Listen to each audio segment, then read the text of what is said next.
Do you sometimes reminisce the good old Kampung days whereby kids grew up in carefree environments, catching spiders and playing five stones and hopscotch? Today's children grow up in cramped HDB flats, are sent to preschools very early to give them a head start in life, and they have to struggle with that homework that stumped adults.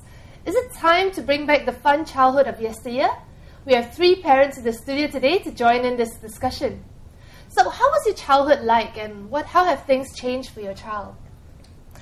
Exactly how you described it. My childhood was all that and more.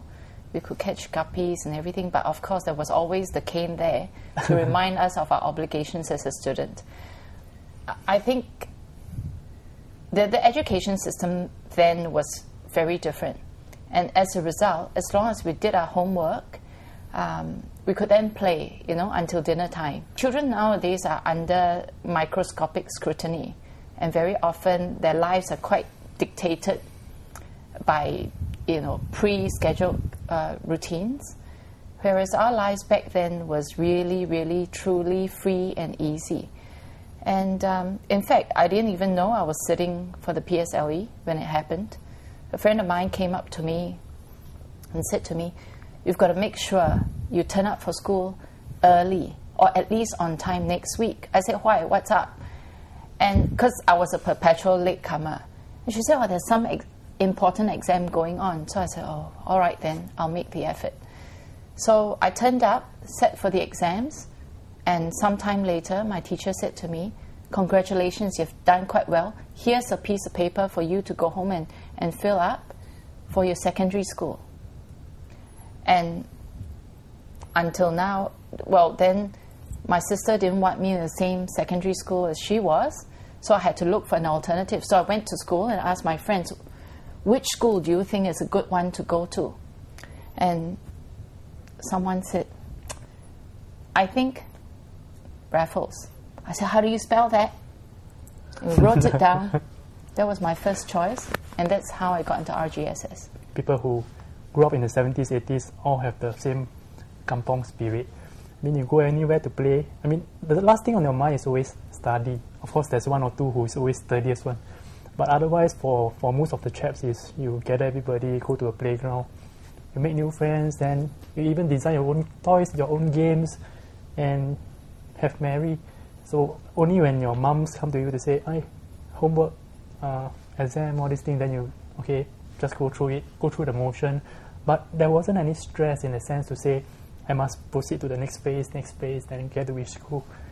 I remember childhood days where it was, the fun was about taking risk, and it was about catching guppies in monsoon rains. I think the children today, from an academic standpoint, go through more stress than we did. Partially because even at primary one, I'm staring at maths problems in which I've never done before when I was at that age, or even when I was in primary 6. And moving forward, I think that's what the parents have been mentioning. The urbanization of Singapore has made it into a video game and iPad society. But one thing I noticed though, like in modern Singapore, whenever kids want to learn something, they attend a lesson. Whereas back when we were kids, if we wanted to learn something, we just do it. If somebody wanted to learn badminton or whatever, you just have a homemade racket from somewhere and just go for it. So, and also like with things like CCAs, they conduct trials. So in order to join a CCA, you have to know something. And to me, that's totally ridiculous. The reason why I would send my child for a CCA is because I want him or her to learn something. But so the tables are turned, and as a result, it backs up. You then, in order to get your child to do a particular CCA at, like, say, P3, you then have to have your child start learning the CCA, say, in K2, so that he or she is then good enough to join the CCA. I've heard of parents who have actually made their children pick a CCA of the parent's choice rather than of the child's choice, because the parent looks ahead and say that school prefers children who have skills in this particular CCA. So as a result, the child will tell you, I'm going for this CCA because my mother says so. The childhood days of old are brimming with free time and play. But would these parents want the same for their children in today's competitive society? Find out in the next clip.